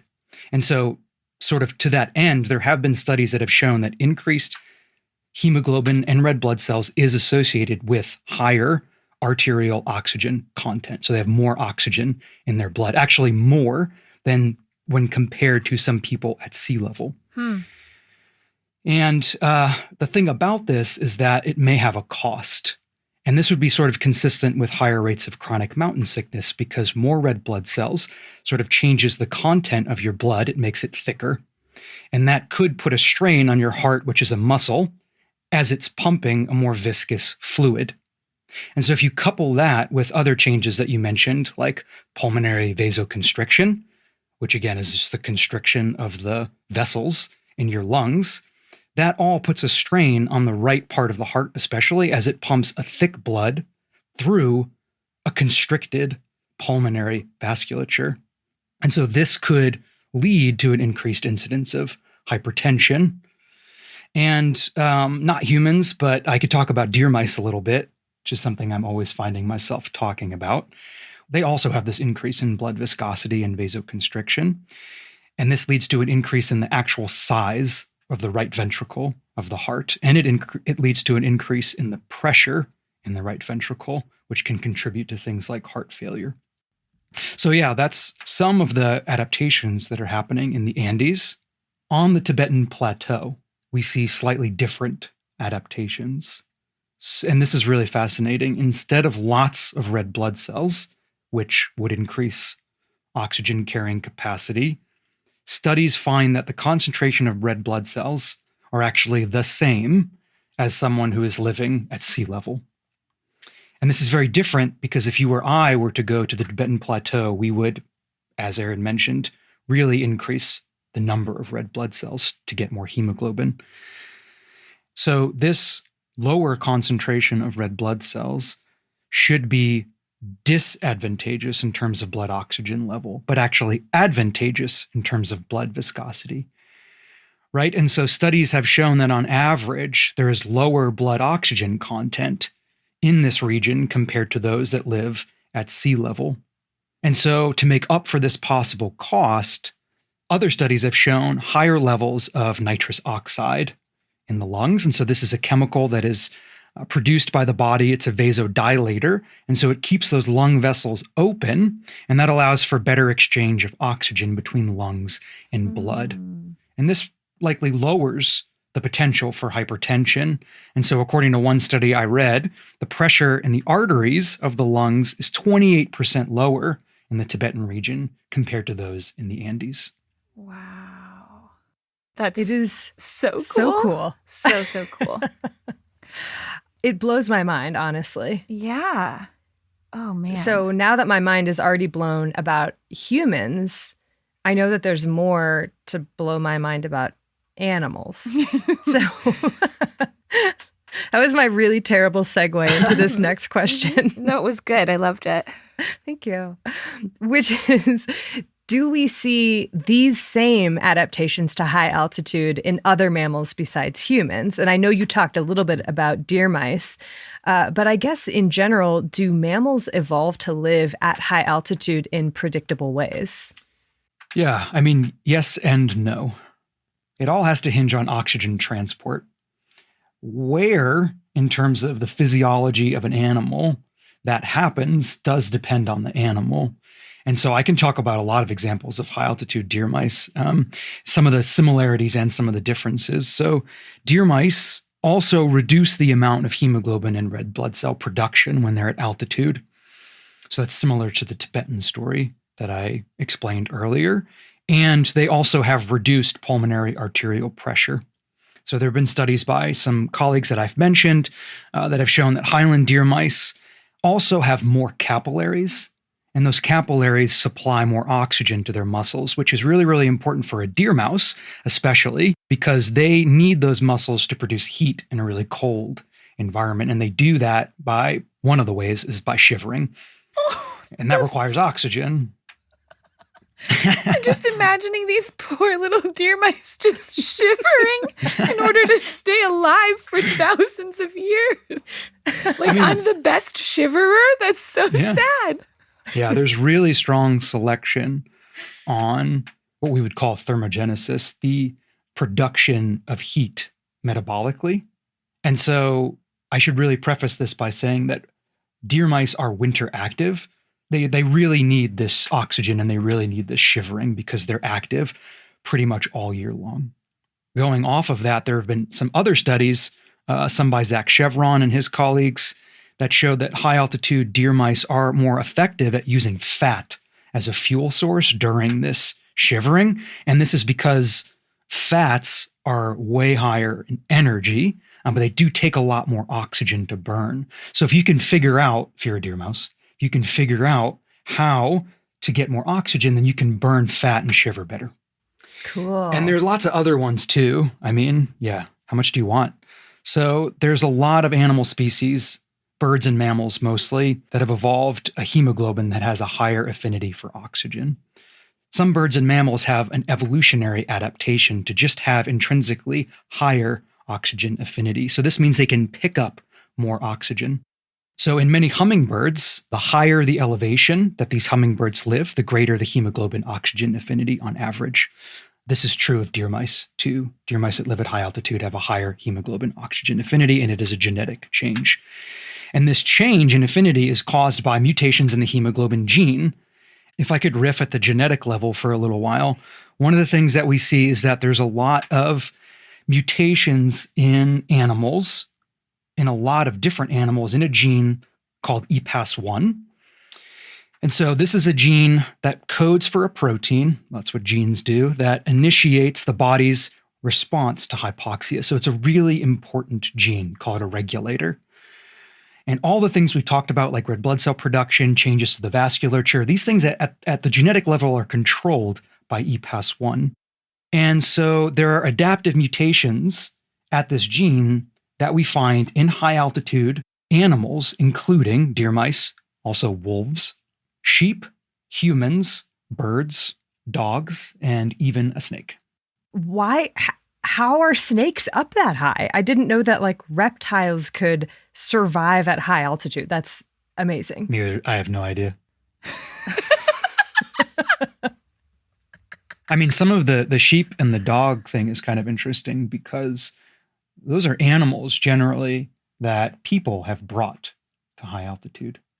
And so their evolution at high altitude is more recent. And I think the really fascinating thing about EPAS1 is that this is all happening independently, right? These are very distantly related species of mammals, birds, and reptiles.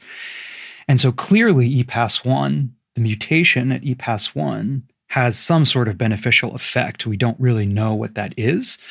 We have found that in deer mice, the mutation in EPAS1 is associated with having a higher heart rate when you're exposed to hypoxia. So that should mean better pumping of oxygenated blood to tissues, but that's probably just one effect, and a lot more research needs to be done.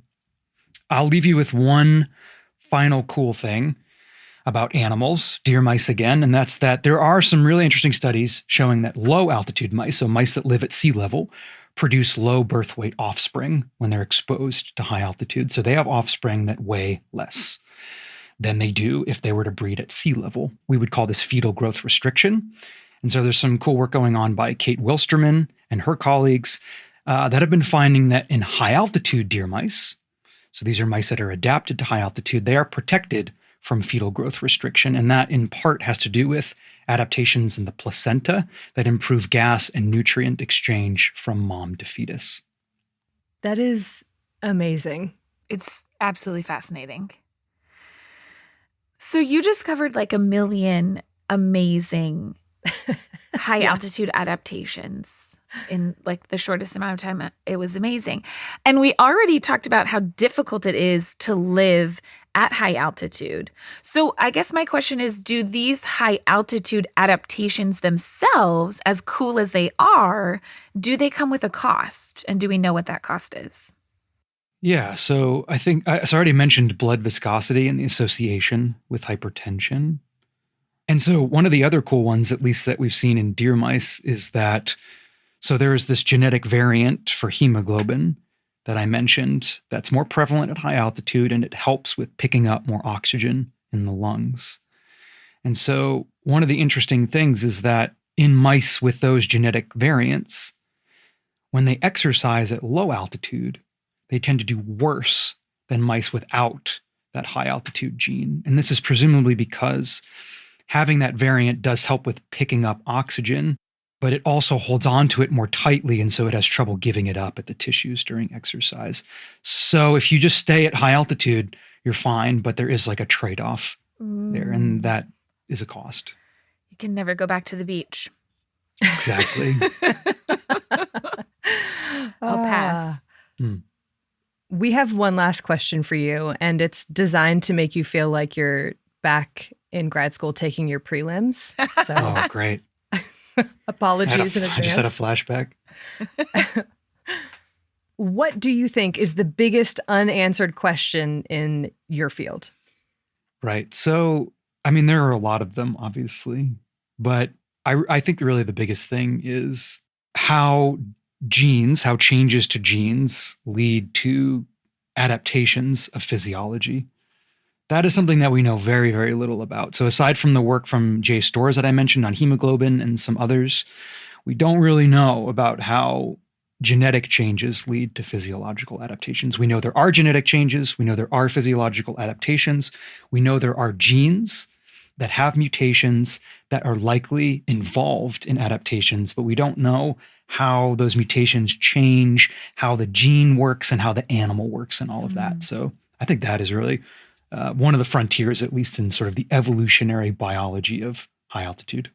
Awesome. Done.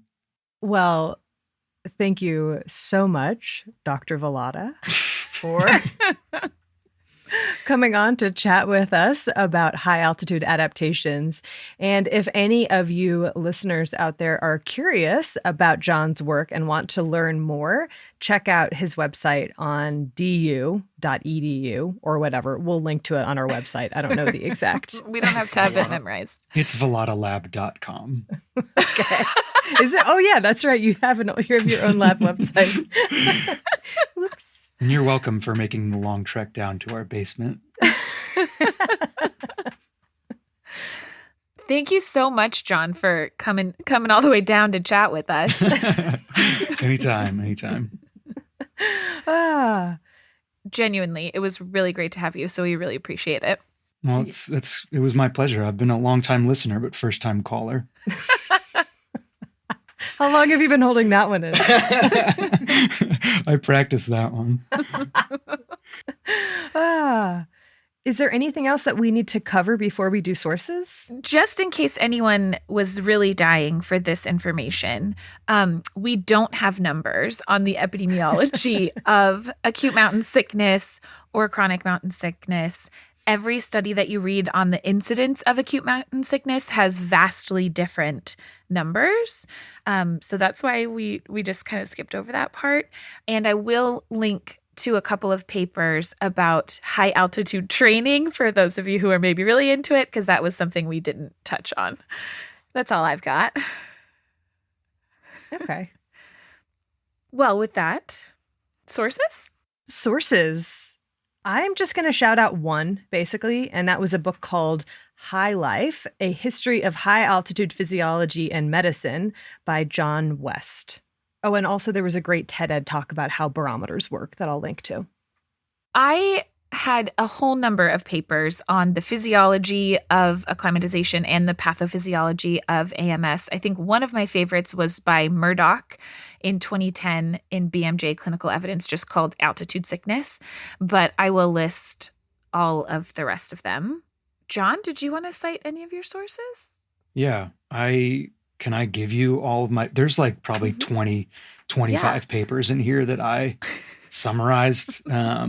All for you guys. We will post we will post all 25 of those and all of ours as well on our website, thispodcastwillkillyou.com. We certainly will. Oh, thank you also to Bloodmobile, who provides the music for this episode and all of our episodes. Thank you to Liana Squilacci for our excellent audio mixing. Love it. Thank you to the Exactly Right Network. And thanks to you, listeners. So many thank yous, and we're not even done yet. But we really appreciate you listening, and we hope you liked this really deep dive, high climb into high altitude physiology and history. No comment. And as always, an extra thank you to our patrons. We can't express enough how much we appreciate your support. It's true. Well, until next time, wash your hands. You filthy animals.